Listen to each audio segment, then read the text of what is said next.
लाते हैं आपके मोबाइल पर ताजा तरीन खबरें, आपकी अपनी डिजिटल न्यूज। नमस्कार, मैं हूं कीर्ति सहाय और आप देख रहे हैं अप्रतिम ब्रीज। मुख्य समाचारों में अंतर्राष्ट्रीय महिला दिवस पर विशेष रिपोर्ट, श्रीमती सुहास प्रधान से खास बातचीत, स्वच्छ भारत अभियान को कॉलोनी वासियों ने दिया भरपूर समर्थन, बिंदिया खर्ब ने अभियान को दी गति, नन्हे कलाकारों ने जादुई हाथों से छेड़ा मधुर संगीत, शिवानी और अविका की मनमोहक प्रस्तुति, इच्छा शक्ति और आत्मविश्वास के बल पर ट्रैकिंग कर दिया महिला सशक्तिकरण का उदाहरण, श्रीमती नीलम खेमरिया से एक चर्चा और द लंच बॉक्स की प्रोप्राइटर श्रीमती शैली हजेला का समाज की मदद करने का अनूठा अंदाज। अब समाचार विस्तार से। अंतर्राष्ट्रीय महिला दिवस 8 मार्च को मनाया गया। अप्रतिम ब्रीज के इस अंक को हम समर्पित कर रहे हैं भारत की नारियों को। इस बुलेटिन में विभिन्न आयु वर्ग की महिलाओं के विचारों और उपलब्धियों पर एक विशेष रिपोर्ट प्रस्तुत है। क्षेत्र में श्रीमती सुहास प्रधान का नाम नया नहीं है।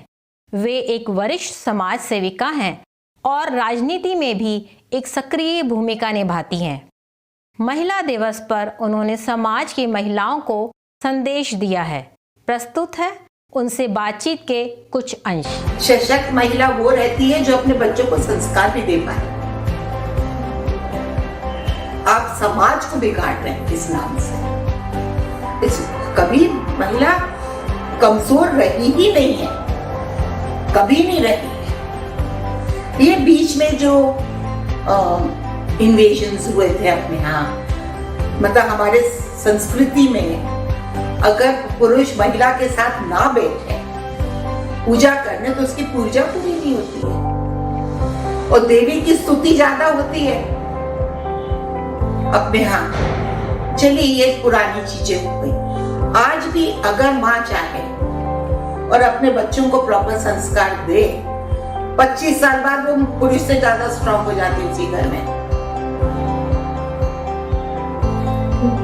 उसी घर में वो स्ट्रांग हो जाती है क्योंकि उसने संस्कार बच्चों को दिए हैं। तो परिवार जो है संस्कारों से चलता है, पैसे से पूर्ति होती है। काम की पूर्ति पैसे से हो सकती है। सशक्तिकरण इज योर विल पावर। जो महिलाओं में, हमारे देश की महिलाओं में कमी नहीं है।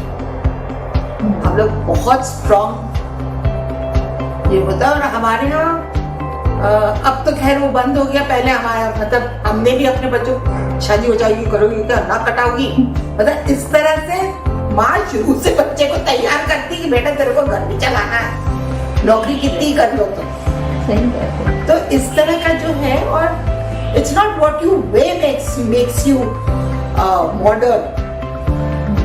जो आप पहनती हो उससे आप बिल्कुल मॉडर्न नहीं बनती। जो आप सोचती हैं आप उससे मॉडर्न बनती हैं। सोच पॉजिटिव रखिए, सोच अच्छी रखिए और बड़ी रखिए, क्षमा करने की क्षमता रखिए और एक्सेप्ट करने की क्षमता रखिए। नई चीजों को accept, it's not many changes आए तो चेंजेस आएंगे।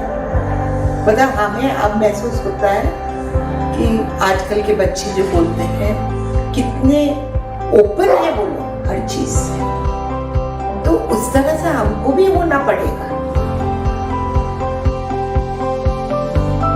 आई डोंट नो, मैं अच्छी सास उनकी नहीं, वो तो वो बहुए बताएंगी, but I try to understand their problems जो हमारे जमाने में कम था, आज ज्यादा है। And by the grace of God girls आज बहुत समझदार हैं, बहुत अच्छी हैं, पढ़ी लिखी भी रहती और उसके बावजूद वो अपना घर गृहस्थी बच्चे सब लेके चल रही है। मीन्स देखिए, इक्का दुक्का तो पहले भी होता था और अभी भी होता है, बट इन जनरल मैं बोलूंगी we are proud of the girls today, managing everything very well, smartly. Bhopal रत्न 2021 और स्वच्छता सेवा सम्मान से सम्मानित अंसल प्रधान निवासी बिंदिया ने विशेष जागरूकता कार्यक्रम प्लास्टिक के राक्षस की थीम को लेकर कॉलोनी के रहवासियों से संपर्क कर प्रत्येक घर को प्लास्टिक मुक्त करने की अपील की। जिस दिन शुरुआत की थी तो काफ़ी अच्छा सहयोग मिला था। ये हमारा लगातार चौथा शनिवार है कि हम इसको कर रहे हैं और खुशी की बात ये है कि अब मुझको दूसरी कॉलोनी से भी लोग बोलने लगे कि यहाँ पे भी आप प्लास्टिक का राक्षस लेके आइए। इस प्लास्टिक को खास तौर से भानपुर की खंती के पास एक इंडस्ट्री है जिसमें प्लास्टिक के दाने बनते हैं। जैसे थर्मोकोल की शीट्स बन जाती हैं, ऐसे इन दानों की शीट्स बना के इसके बहुत सारा इस्तेमाल हो रहा है। सड़कों की कोटिंग करते हैं, पेवर ब्लॉक्स बनते हैं, फर्नीचर बनाते हैं, पार्क्स में बेंचेस लगते हैं। तो ऐसे इसका बहुत सारा यूज़ हो रहा है, तो इसलिए इसको अलग कर देते हैं और इससे कचरा भी खराब नहीं हो रहा, इवन ग्रीन वेस्ट और वो सब चीज़ें। तो ये हम हफ्ते में एक बार हर कॉलोनी में जाके जो भी मुझे बुलाते हैं तो हम लोग लेके जाते हैं इसको। आप लोग नगर निगम से हैं? जी मैम है जी। आप ये प्लास्टिक लेके जा रहे हैं, इसका क्या करते हैं? इसको रिसाइकिल करवाते हैं। ये पहले हमारा प्लांट पे जाता है, प्लांट से वॉश होके ये वापस से रिसाइकिल होने के लिए जाता है। आप ये देख रहे हैं जो हमारे ये प्लास्टिक राक्षस है, ये भी प्लास्टिक को गला के बनाया गया है। जैसे जगह जगह पर जैसे लेगी हुआ आप देखते होंगे उधर स्वच्छ भारत मिशन करके एक बॉल बनी हुई है। हाँ। नया गिटार बनवाया है। मैम ये सारा प्लास्टिक से ही बनवाया जाता है हम लोग। ओके। तो नई नई तकनीकों से कुछ भी चीजें बना के ये कहीं भी लगाया जा सकता है। Thank you. प्लास्टिक को कचरे में नहीं डालेगा, ठीक है? नहीं डालेंगे, नहीं डालेंगे। इकट्ठे करके शनिवार को इसको खिलाएंगे। ये हर शनिवार को नहीं आएगा, बट ये हमारी ड्यूटी है कि हम सारे प्लास्टिक को इकट्ठा करेंगे और कचरे वाले को अलग से देंगे। विष्णु हाईटेक की 2 बच्चियां अविका और शिवानी अपने गुरु श्री दिलीप नामदेव जी के म्यूजिकल इंस्टीट्यूट से संगीत की शिक्षा प्राप्त कर रही हैं। अपनी पढ़ाई के साथ साथ वादन के हुनर में पारंगत बच्चियां YouTube के माध्यम से अपनी कला का प्रचार और प्रसार कर रही हैं। उन्हें श्रोताओं का भरपूर प्यार और समर्थन प्राप्त हो रहा है। आइए सुनते हैं शिवानी और अविका द्वारा बजाया गया एक बॉलीवुड गीत।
अंसल प्रधान निवासी श्रीमती नीलम खेमरिया एक गृहिणी हैं। ट्रैकिंग करना सदैव ही उनका पैशन रहा है। नीलम को यह अपॉर्चुनिटी एक क्लब के माध्यम से मिली। उन्होंने इस 1 दिवसीय ट्रैकिंग कैंप में बहुत ही उत्साह से हिस्सा लिया। आइए उनके इस एक्साइटिंग ट्रैकिंग एक्सपीरियंस को उन्हीं की जुबानी सुनते हैं। मेरा नाम नीलम खेमरिया है। हाउस नंबर 27 अंसल प्रधान में रहती हूँ मैं। 27 फेब को मुझे ट्रैकिंग पर जाने का एक बहुत ही अच्छी अपॉर्चुनिटी मिली।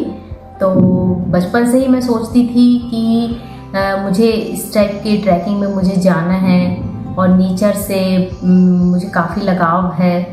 तो उस दिन मैंने प्लान किया कि इस बार तो मैं ज़रूर जाऊँगी। हम लोग उस दिन सुबह 8 o'clock सभी लोग निकल गए, मेरी फ्रेंड्स भी थी और बहुत लोगों को तो हम जानते भी नहीं थे, लेकिन वहाँ धीरे धीरे सब लोग इतने अच्छे फ्रेंड्स बन गए और आज हम लोग सब बहुत अच्छा हमारा ग्रुप बन गया है।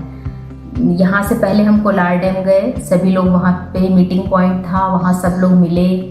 फिर वहाँ से हम लोग कोलार डैम के 2-2.5 किलोमीटर और आगे से फिर हमारी ट्रैकिंग ट्रिप स्टार्ट हुई।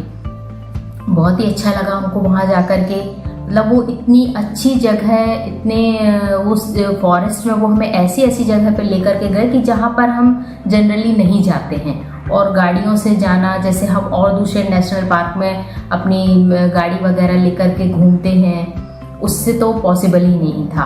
बहुत अच्छा लगा, बिल्कुल डीप फॉरेस्ट में लेकर गए, बहुत अच्छी अच्छी ऐसी चीज़ें देखने मिली जो बिल्कुल अनकॉमन चीज़ें थी। बहुत फिर वहाँ पे रातापानी जंगल रिसोर्ट, रातापानी जंगल फॉरेस्ट था, वहाँ पे भागनेर का कुंड, वहाँ तक हम लोग गए पानी में। फिर हम लोगों ने बहुत सारी एक्टिविटीज़ की, पूरे रास्ते हम लोग एक दूसरे के साथ बहुत इंजॉय करते आए। वहाँ हम लोगों ने बहुत अच्छा स्नैक्स लिया, चाय वगैरह उन्होंने दी थी। काफ़ी अच्छी ट्रिप थी वो। मुझे ऐसा लगता है पर्सनली कि इस टाइप की ट्रिप पर हम लेडीज़ को एक बार ज़रूर जाना चाहिए, क्योंकि फैमिली के साथ हर चीज़ पॉसिबल नहीं हो पाती है, तो लाइफ में एक बार अकेले जाने का एक्सपीरियंस ज़रूर लेना चाहिए। और अभी यही ग्रुप हम लोगों को हिमाचल के लिए भी ऑफ़र किया है। हिमाचल का भी उनका 5 days का ट्रिप है, तो उसके लिए भी मैं सोच रही हूँ, तो ज़रूर जाना चाहिए। मैं तो अपने फ्रेंड्स में, फैमिलीज़ में सभी लेडीज़ को बोलूँगी कि एक बार ट्रैकिंग ट्रिप पर सबको जाना चाहिए।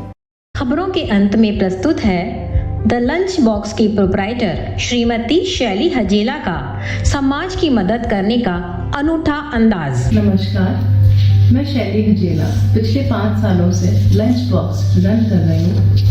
लंच बॉक्स एक प्योर वेज किचन रेस्टोरेंट है जिसमें मैं अपने हाथों से खाना बनाती हूँ। लंच बॉक्स की कहानी कुछ इस तरीके से शुरू हुई कि मेरी एक बहुत ही क्लोज फ्रेंड थी।